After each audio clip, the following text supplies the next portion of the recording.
ಬಂಡೆಗಲ್ಲಿನಲ್ಲಿ ನೀರು ಬರೋದೇ ಅಚ್ಚರಿ. ನಾಮದ ಚಿಲುಮೆ ನೀರೇ ಭಕ್ತರಿಗೆ ತೀರ್ಥ. ಶಿರಕ್ಕೆ ಕ್ಷೀರ ಪ್ರೋಕ್ಷಣೆ ಮಾಡಿಕೊಂಡು ಭಕ್ತರು ಕೃತಾರ್ಥರಾಗ್ತಾರೆ. ಇಂಥ ಪವಿತ್ರ ಯಾತ್ರಾ ಸ್ಥಳದಲ್ಲಿ ವಿವಾದ ಎದ್ದಿದೆ.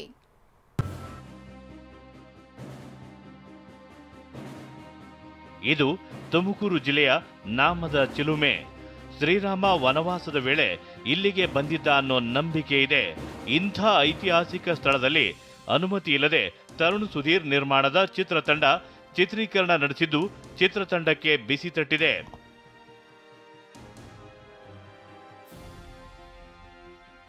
ಇದೇ ಸಿನಿಮಾಗಾಗಿ ಅನುಮತಿ ಪಡೆಯದೆ ನಾಮದ ಚಿಲುಮೆಯಲ್ಲಿ ಚಿತ್ರೀಕರಣ ನಡೆಯುತ್ತಿತ್ತು. ಈ ವೇಳೆ ಸಹಾಯಕ ಅರಣ್ಯ ಸಂರಕ್ಷಣಾಧಿಕಾರಿಗಳು ದಾಳಿ ನಡೆಸಿದ್ದಾರೆ.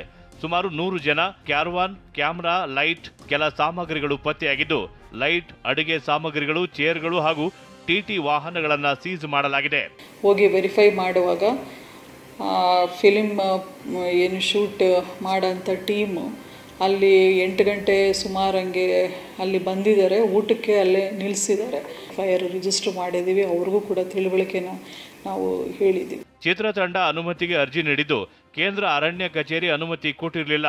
ಅಷ್ಟರಲ್ಲೇ ಸಿನಿಮಾ ತಂಡ 4-5 ದಿನಗಳಿಂದ ಅಲ್ಲಿ ಚಿತ್ರೀಕರಣ ಮಾಡ್ತಿತ್ತಂತೆ.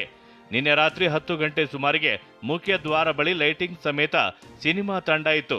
ಈ ವೇಳೆ ಅಧಿಕಾರಿಗಳು ಪ್ರಶ್ನಿಸಿದ್ದಕ್ಕೆ ಊಟಕ್ಕಾಗಿ ಇಲ್ಲಿದ್ದೀವಿ ಅಂತ ಹೇಳಿದ್ರಂತೆ. ಆದ್ರೀಗ ಚಿತ್ರತಂಡದ ವಿರುದ್ಧ ಎಫ್ಐಆರ್ ದಾಖಲಿಸಲು ಸೂಚಿಸಿದ್ದೇವೆ ಅಂತ ಡಿಎಫ್ಒ ಹೇಳಿದ್ದಾರೆ. ಮಹೇಶ್, ಟಿವಿ9 ತುಮಕೂರು.